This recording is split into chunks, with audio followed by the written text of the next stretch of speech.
آہوزاریاں فلک کو چیر دیتی مگر ان انسانوں کے پتھر دلوں میں کوئی انقلاب برپا نہ کرتی۔ انسان جو خود کو اس زمین کا حاکم کہلواتے تھے، قسمہ پرسی کے عالم میں کئی آنکھیں آسمان کو تکتی اور خدا سے پیٹ کی دوزخ بجھ جانے کی فریاد کرتی۔ ایسی ہی ایک آنکھ گرو مکھ سنگھ کی تھی، مگر اس کی آنکھوں میں صرف فریاد توام نہ تھی، کوئی خوف ناگہانی اسے ستا رہا تھا۔ وسوسات کا لشکر اسے اندر ہی اندر بے دردی سے کتر رہا تھا، مگر اس کے اندر اتنی ہمت نہ ہوئی کہ دل کا حال کسی کو سنانے لگے۔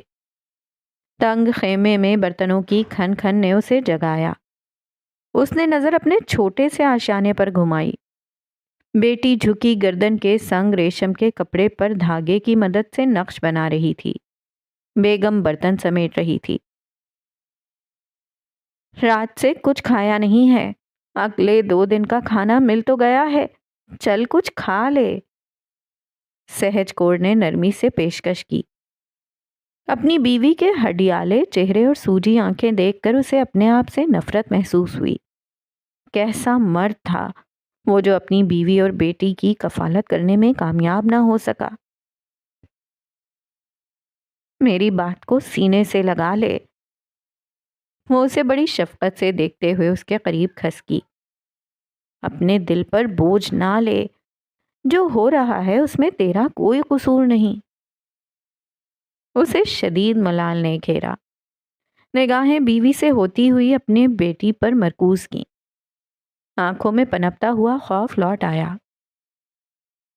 کیسے اپنے دل پر بوجھ نہ لوں؟ میں تیری اور اپنی بچی کی حفاظت نہ کر سکا۔ آواز حلق میں کہیں پھنسی۔ سہج کور نے دلاسا دینے کے غرض سے شوہر کے کندھے پر ہاتھ جمایا۔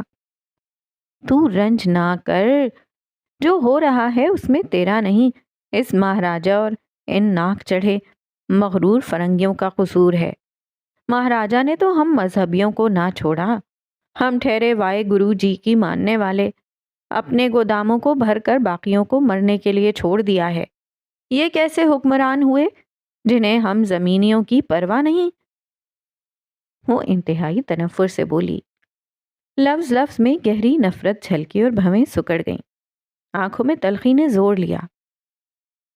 تو نے پھر بھی کتنی مشقت کی، تو نے ہمیں ایک رات بھی بھوکے پیٹ نہ سونے دیا۔ کیا تیری دھی نے اب تک حلق سے آہ نکالی؟ کیا تیری بوٹی نے اب تک تیری استطاعت سے بڑھ کر مانگا؟ ہم تیرے ساتھ ہیں، تو فکر نہ کر۔ تسلی اور راحت بخش الفاظ تھے، مگر گرو مکھ کے دل میں کوئی گرہ سی لگی۔ وہ خوف جو اب تک سینے میں پل رہا تھا یکدم آنکھوں میں پورے زور و شور سے اجاگر ہوا۔ وہ ان آنکھوں کو ایک دہائی سے پڑھ رہی تھی۔ کیسے نہ جان لیتی کہ صرف دال میں کالک نہیں بلکہ پوری کی پوری دال ہی کالی ہو چکی تھی۔ تو نے کچھ کیا ہے گرو مکھ؟ وہ انجانے اندیشے کے سنگ بولی۔